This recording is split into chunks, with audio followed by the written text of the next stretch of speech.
Hello बच्चों, let's see this question. This is statement based question जिसमें आपकी statement 1 और स्टेटमेंट 2 दी गई है और उसके बेस पे आपको यहाँ पे 4 ऑप्शन दिए गए हैं। आपको इन चारों ऑप्शन में से कोई एक एप्रोप्रिएट ऑप्शन मार्क करना है। तो आइए स्टार्ट करते हैं। पहला स्टेटमेंट आपका पढ़ते हैं। स्टेटमेंट पहला क्या बोल रहा है? स्टेटमेंट बोलता है export of goods increase during the depression of 1929, यानी कि ग्रेट डिप्रेशन के दौरान इंडिया में गोल्ड का एक्सपोर्ट इंक्रीज हो रहा था, बढ़ रहा था।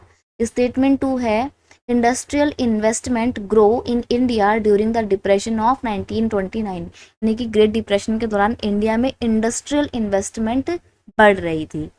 आपके ऑप्शन है both statement 1 and statement 2 are correct, both statement 1 and statement 2 are incorrect. Next option है statement 1 is correct, statement 2 is incorrect, और लास्ट ऑप्शन है statement 1 is incorrect but statement 2 is correct. तो यहाँ पर हम बात कर रहे हैं ग्रेट डिप्रेशन की। क्वेश्चन का की कंसेप्ट है ग्रेट डिप्रेशन। देखो, ग्रेट डिप्रेशन एक ऐसी सिचुएशन थी जिसमें पूरी दुनिया में ही ना प्रोडक्शन कम हो गई थी, एम्प्लॉयमेंट कम हो गया था, यानी कि नौकरियां कम हो गई थी, लोगों की इनकम कम हो गई थी और ट्रेड बहुत ज़्यादा कम हो गया था।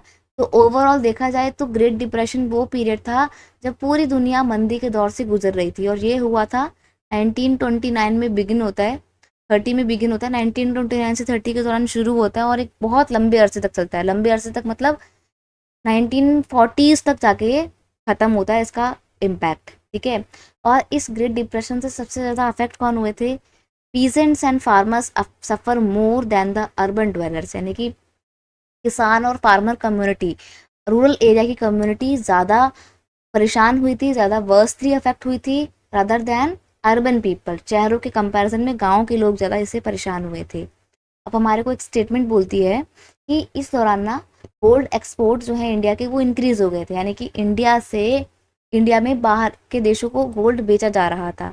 तो ये बिल्कुल सही बात है। इनफैक्ट एक बहुत फेमस इकोनॉमिस्ट ने ये भी कहा था कि इंडिया से होने वाले गोल्ड एक्सपोर्ट की वजह से ही कंट्री से, पूरे वर्ल्ड से ये ग्रेट डिप्रेशन गया था, यानी कि ग्रेट डिप्रेशन के बाद पूरे वर्ल्ड को रिवाइव करने में इंडिया के ये इंक्रीज होते गोल्ड एक्सपोर्ट का बहुत इंपॉर्टेंट रोल था। ये स्टेटमेंट बिल्कुल सही है। नेक्स्ट है industrial investment grow in India during the depression of 1929। जब ये ग्रेट डिप्रेशन हुआ तो उस दौरान इंडिया में इंडस्ट्रियल इन्वेस्टमेंट हो रही थी, बल्कि इंडस्ट्रियल इन्वेस्टमेंट बढ़ रही थी। देखो, ये भी बिल्कुल सही है। कैसे सही है वो मैं आपको बताती हूँ। जब ये ग्रेट डिप्रेशन हुआ तो उस दौरान ना एग्रीकल्चरल प्रोडक्शन बहुत बढ़ तो गई थी, लेकिन उनके प्राइसेस बहुत ज़्यादा धड़ाम से नीचे गिर गए थे, यानी कि इंटरनेशनल मार्केट में इंडिया के एग्रीकल्चरल प्रोडक्ट की कोई डिमांड नहीं थी, जिसकी वजह से इंडिया की जो फार्मर कम्युनिटी थी वो तो बहुत परेशान थी।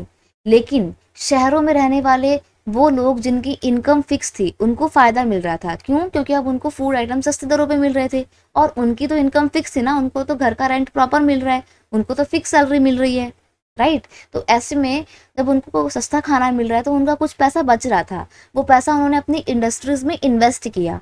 इसीलिए शहरों में तो इंडस्ट्रियल इन्वेस्टमेंट बढ़ा, लेकिन गांव के लोग ज़्यादा वर्स्टली अफेक्ट हुए थे। यहाँ पर हम देखते हैं कि हमारे दोनों स्टेटमेंट बिल्कुल सही हैं।